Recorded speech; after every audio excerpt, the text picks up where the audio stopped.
semuanya, Assalamualaikum. Kita berjumpa lagi di video reaction saya kali ini guys. Oke, semoga semuanya sehat selalu. Nah, kali ini saya mau tengok video pembahasan tentang ini ya. Takut ancaman Indonesia, Uni Eropa gayet 27 negara besar untuk memboikot Indonesia. So, jangan lama-lama lagi, mari kita sama-sama tengok video ini. Let's go.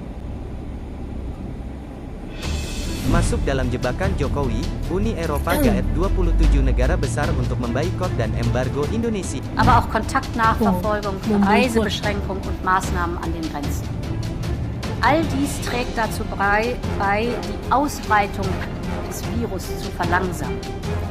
Das ist wichtig, denn so gewinnen wir Wert. Kita memiliki pasar yang besar, tidak hanya negara kita sebagai fondasi, tapi ASEAN 600 juta. Inilah kekuatan yang sering tidak kita sadari dan harus saya ingatkan terus. Termasuk posisi kita di jalur perdagangan dunia. Kekuatan inilah yang harus kita ingat terus dalam rangka membangun sebuah strategi besar.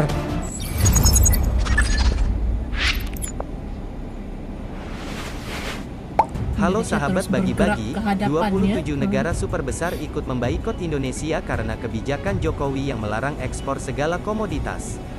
Ini menjadi bencana bagi Eropa karena terjadi krisis. Jokowi berhasil mengambil kendali penuh negara-negara tengil itu. Selain memboikot kebijakan Jokowi, negara barat juga ikut mengecam Indonesia terkait dengan disahkannya RUU KUHP.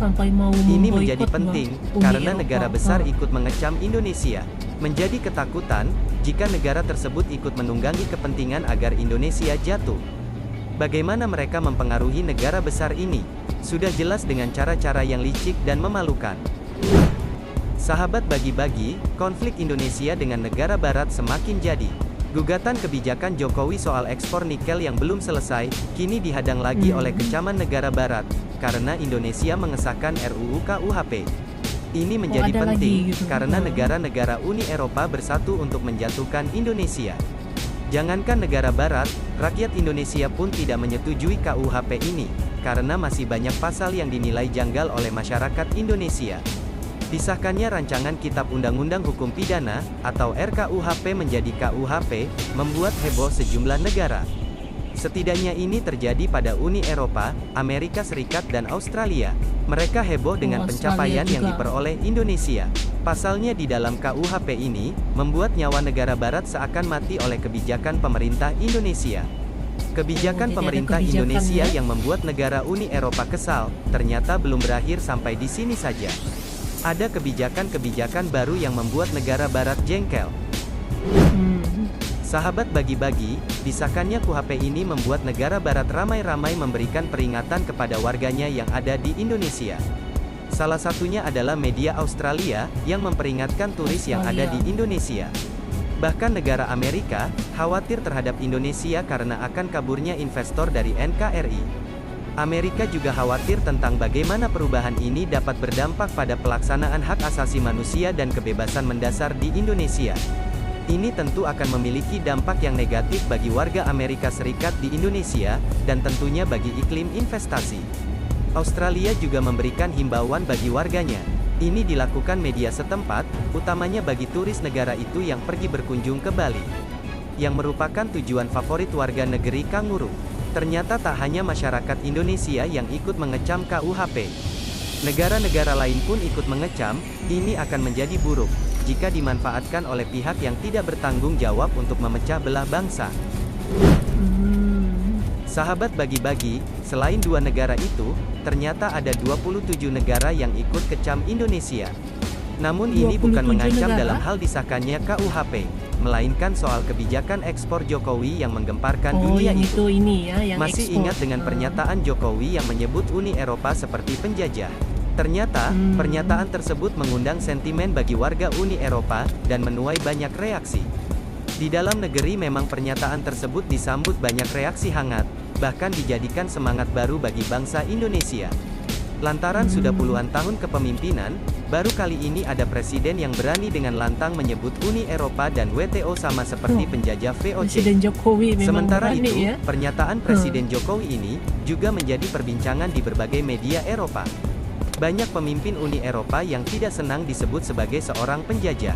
Bahkan Dewan Komisi Eropa akan meminta penjelasan langsung kepada Presiden Jokowi soal pernyataan itu.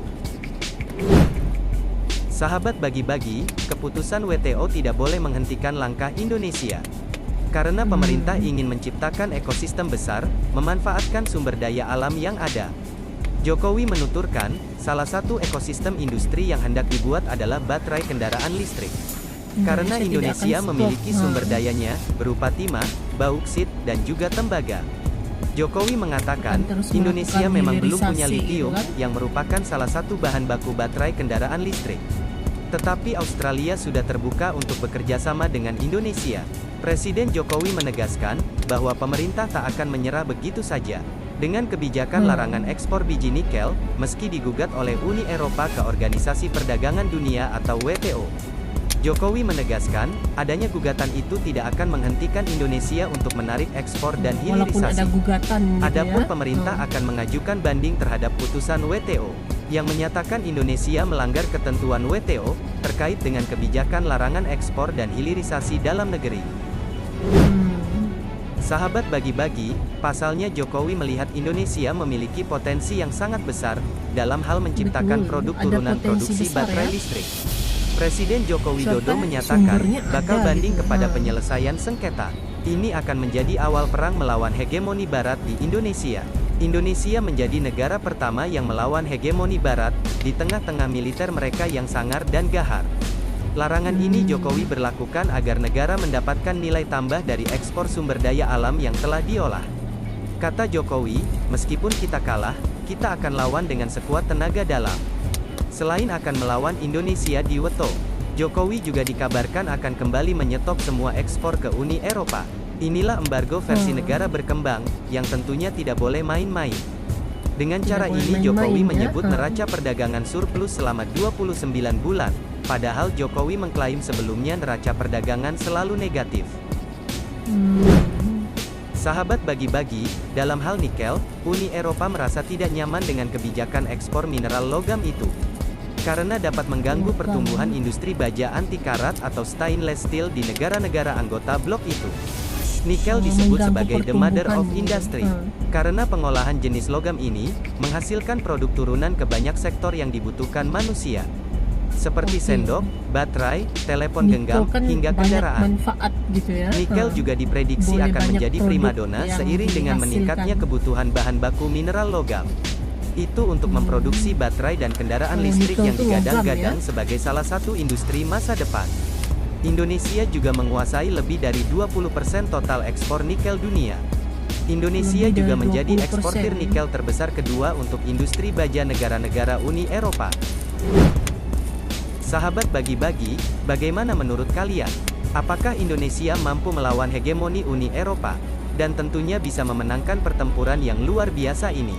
Jangan santuy terus, mari kita barbar, merdekalah kita seutuhnya, merdeka. Oke. Oke guys, jadi itulah dia video pembahasannya ini. Jadi itu dia ya. Oke, dengan kebijakan baru Indonesia untuk stop ekspor nikel, dan yang nanti akan ada menyusul lagi sumber-sumber yang lain gitu, pasti membuat negara-negara Uni Eropa gitu ya, yang boleh kita katakan bergantung juga gitu ya dengan sumber nikel ini daripada Indonesia gitu kan, pasti membuat negara-negara Uni Eropa ini pun pusing gitu ya, pening gitu. Sebab itu sampai adanya gugatan ke WTO gitu ya, tapi ini Indonesia tetap akan mengajukan banding gitu ya, dan meneruskan hilirisasi gitu. Memang berani Indonesia. Oke. So terima kasih banyak sebab kamu sudah menonton video ini. Jangan lupa macam biasa untuk support channel saya dengan subscribe, like video ini, dan jangan lupa untuk komen juga. Oke.